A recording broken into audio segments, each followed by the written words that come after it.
Well, welcome to our daily show covering the presidential election here in France. Just over a week before the first round of voting, candidates campaigning on marketplaces across the country, with the so-called smaller candidates trying to close the gap with the top contenders.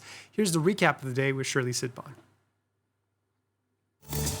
Anne Hidalgo took one step towards what is likely to become a historic defeat.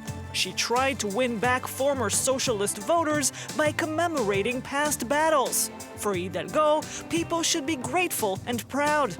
C'est ce moment où je demande aux socialistes, qu'ils soient encartés ou de cœur, de ne pas raser les murs, de ne pas baisser la tête, d'être fiers. Si nous n'avions pas été là, ce pays ne serait pas le même. Hidalgo wasn't the only one campaigning on a marketplace. Voilà, notre métier, c'est l'ultra frais. Éric Zemmour was in Rungis, south of Paris. With the early risers, the people he says he appreciates the most.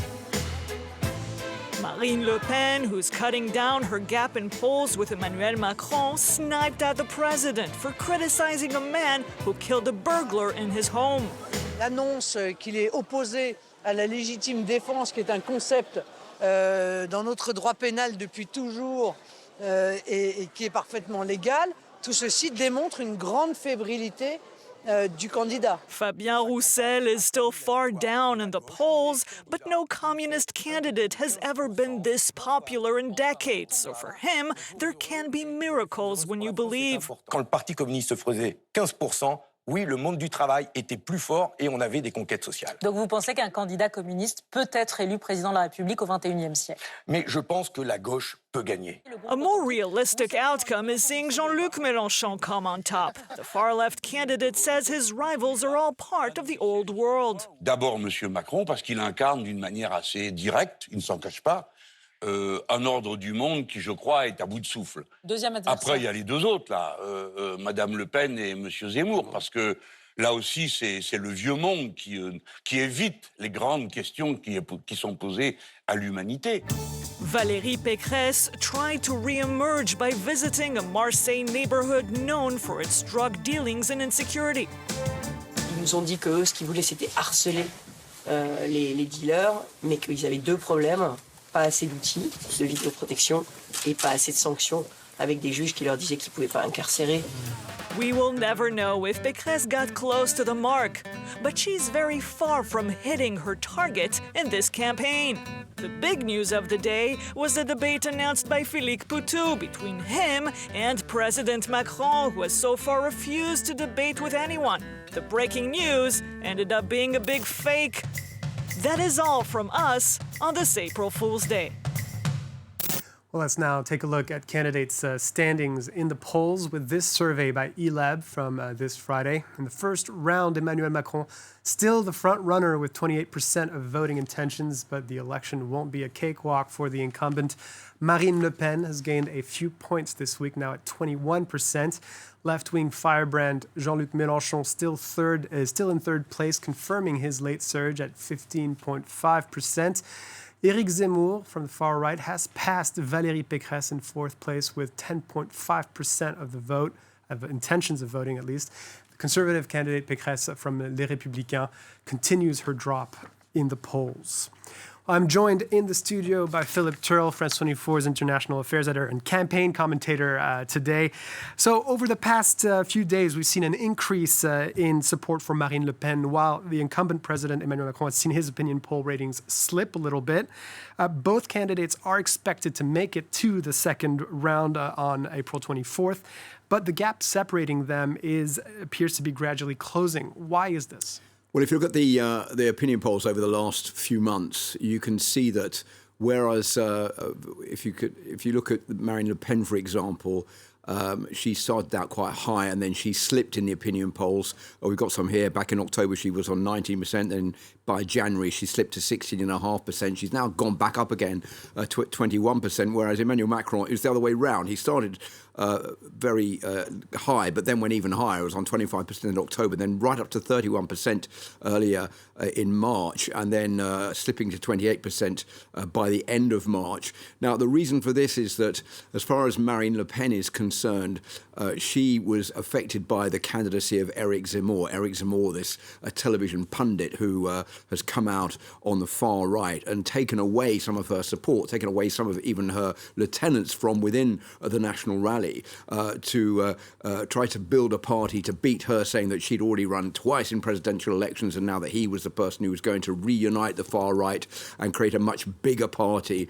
And this was the end for the National Rally of Marine Le Pen. The problem with Eric Zemmour was that he was very pro-Vladimir Putin and was saying, well, of course, I don't believe that Russia would ever invade Ukraine. So when that finally happened, he lost a lot of support, and that has re-galvanized the support for Marine Le Pen. So you've seen her moving up in the opinion polls, which have led many people to think, well, there is a chance maybe that she could even make it through to the second round. Whereas for Emmanuel Macron, he has come in very late to this presidential campaign, leaving it to the very last minute before he declared his candidacy. Everybody knew he was going to do that. He hasn't discussed anything with any other candidate in public, and he's having a big rally tomorrow, really his first big major rally at La Défense in Paris. But we're gaining support for having been the head of state trying to deal with the Ukrainian crisis, but slipped over the past few days due to scandals coming up about companies involved in paying large amounts of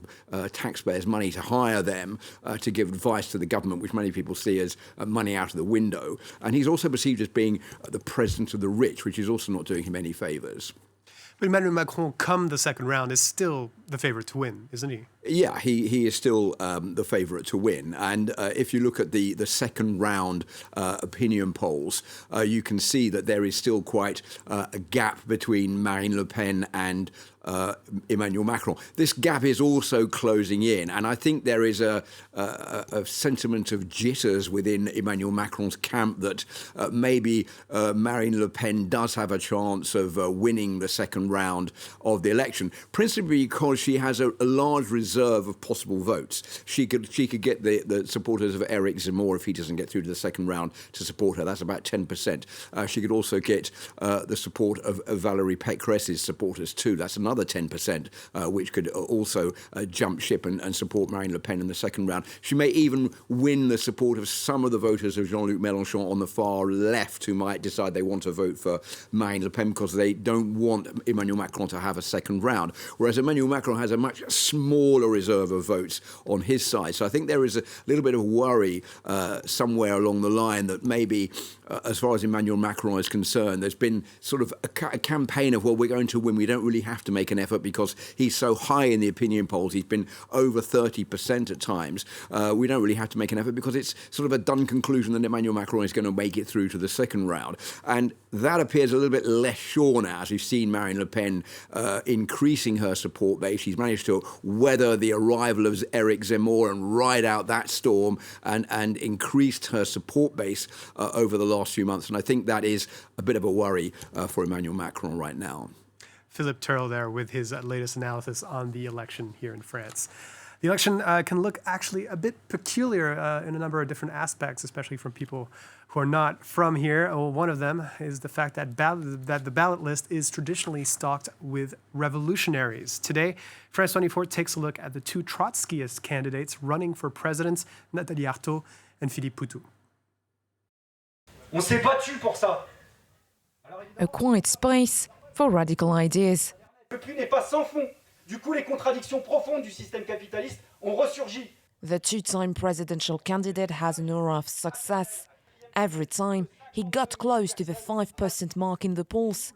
A postman by trade, he is now campaigning for Philippe Poutou in order to send the first unemployed worker to the Élysée. C'est donc pas un politicien professionnel et lui, il sait de quoi il parle quand il parle de ce que signifient les conditions d'existence, de travail de millions de personnes sans qu'il y ait un petit staff autour pour lui expliquer, voilà, comme de nombreux responsables politiques sont capables de faire alors qu'ils ne connaissent même pas en réalité nos vies quotidiennes.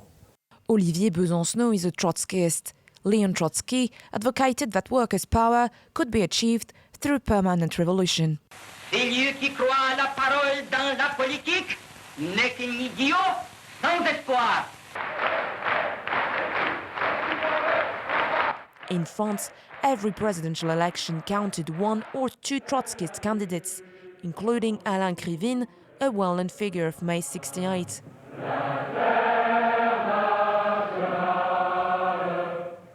Every presidential campaign is a golden opportunity to spread one's political message.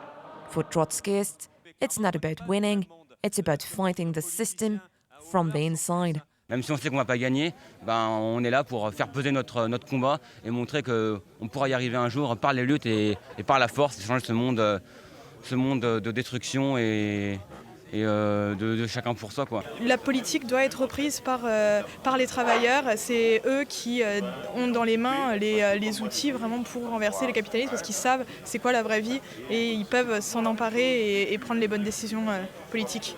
She is the other face of Trotskyism. Nathalie Arthaud, the candidate of the Workers' Struggle Party. Gagner sa vie est une nécessité pour tous. For her third participation, she hopes to beat her own record, 0.64%, far less than Arlette Laguillet, a six-time candidate who managed to collect 6% of the votes. Travailleuses, travailleurs, oui, je m'adresse à vous en particulier. In 2002, the revolutionary left had gathered nearly 10% in the ballot box. Back then, leaflets were easier to hand out. But activists never lose faith, even in the cold wind. They're fighting on behalf of all workers. C'est la seule à dire qu'il faudra des luttes pour que ça change, des luttes de travailleurs. L'inflation, les prix augmentent, que les salaires augmentent. Voilà, il n'y a pas de raison que ce soit les travailleurs qui payent la crise et qui payent la guerre économique que se mènent les grandes entreprises pour faire toujours plus de profits, pour toujours arroser leurs actionnaires toujours plus. On April 10th, they hope citizens will follow their hearts and not get lost in strategic voting. On ne se sent pas seul et au moins le dimanche, on n'a pas de regrets. On discute avec des gens qui sont tentés par le vote Mélenchon, qui leur dit avec moi, vous n'aurez pas besoin de manifester. On leur dit si, il y aura besoin de manifester. Qu'est-ce que vous voulez qu'on fasse? Donc c'est un peu une arnaque. Even though there are differences between Trotskyist parties, there is no animosity between activists. For them, the Nathalie Arthaud and Philippe Turle votes are up. In 2017, the two candidates gathered nearly 630,000 votes. And that's it for this edition of France 2022, The Campaign. Join us Monday at 8:15 p.m. Paris time here on France 24 for the next episode.